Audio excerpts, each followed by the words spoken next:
जम्मू कश्मीर में इन विधानसभा चुनाव में अभी माहौल बन रहा है। सियासी पार्टियां कैसे माहौल बनाने की कोशिश कर रही हैं और सबसे बड़ी बात जो 2014 और 2024 10 साल के लंबे अंतराल के बाद ये जो चुनाव यहां पर हो रहे हैं इनके बीच का डिफरेंस क्या है, तो मैं चर्चा भी आज की शुरुआत करना चाहूंगा। जुनैद साहब, मैं आपसे जानना चाहूंगा what is the major difference between 2014 and 2024 election के नजरिए से देखा जहां तक 2014 के चुनावों का ताल्लुक है, 2014 में जब चुनाव हुए थे और अगर मैं दूसरे चरण की बात करूं तो दूसरे चरण में बड़ी डिसअपॉइंटिंग परसेंटेज जो है वो पोलिंग की है।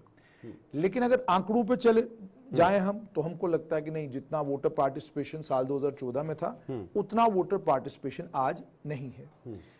लेकिन सबसे बड़ा सवाल यह है कि 5 अगस्त 2019 हुआ और 5 अगस्त 2019 के बाद 3 बातें हुई थी। पहली बात ये कही गई थी तिरंगा उठाने वाला कोई नहीं मिलेगा, बिल्कुल। दूसरी बात ये कही गई थी और बहुत सारे लोगों ने अलग अलग जगहों पर लेख लिखे और उन लेखों में उन लोगों ने इस बात का उल्लेख किया कि आपने जम्मू कश्मीर के लोगों को इतना नाराज कर दिया है कि अब जब भी कभी आप यहां पर चुनाव कराएंगे, कोई भी लोकतांत्रिक प्रक्रिया यहां पर होगी उसमें लोग पार्टिसिपेट नहीं करेंगे। ये बात बार बार कही गई। ठीक है।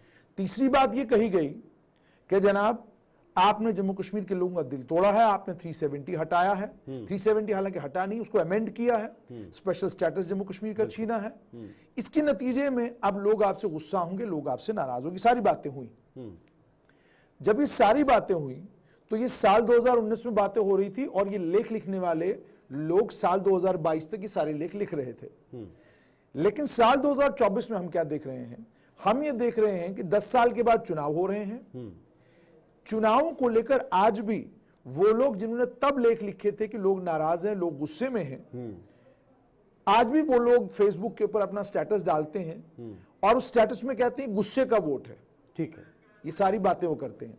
जब वो सारी बातें कर रहे हैं तो इसका मतलब क्या है? इसका मतलब कि उनका नजरिया इन चुनावों को देखने का ये है। लेकिन हम देख क्या रहे हैं? हम देख ये रहे हैं कि जमीन पर जो चुनाव हो रहे हैं उन चुनावों में अलगाववाद की बात नहीं हो रही है, पाकिस्तान से बातचीत तो इसकी बात नहीं हो रही है, अलगाववादी नेता जो गिरफ्तार हैं उनको छोड़ा जाए उनकी बात नहीं हो रही है, पत्थरबाज जो गिरफ्तार हैं जिनको जो जेलों में बंद हैं उनको छोड़ने की बात नहीं हो रही है, और उसके बाद चुनावी रैलियों में आजादी के नारे नहीं लग रहे हैं। चुनावी रैलियों में कोई ऐसी बात नहीं हो रही है जिसको आप कहें कि ये देश विरोधी है या देश के खिलाफ कोई बात हो रही है।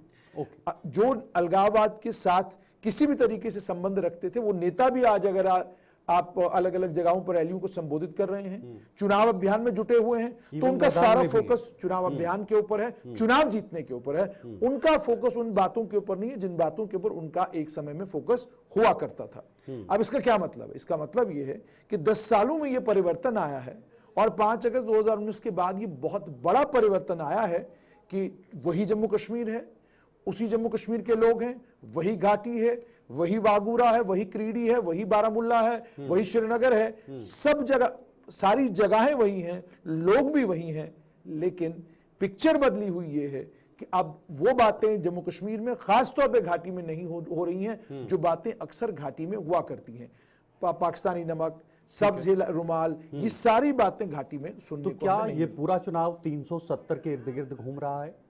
देखिए, माना जा सकता है। देखिए 370 के इर्द गिर्द तो चुनाव ने घूमना था। वो जितनी भी क्षेत्रीय दल हैं उन क्षेत्रीय दलों के पास 370 के ऊपर डिस्कस करने के और 370 के ऊपर डिबेट करने के अलावा और कोई उनके पास ऑप्शन नहीं है। डिस्पाइट द फैक्ट कि सुप्रीम कोर्ट से जजमेंट आ चुका है, डिस्पाइट द फैक्ट कि कोई ऐसी मेजॉरिटी पार्लियामेंट में नहीं है जो मेजॉरिटी 370 को वापस लाए। तो ये सारी चीजें हैं। ब्रेक पर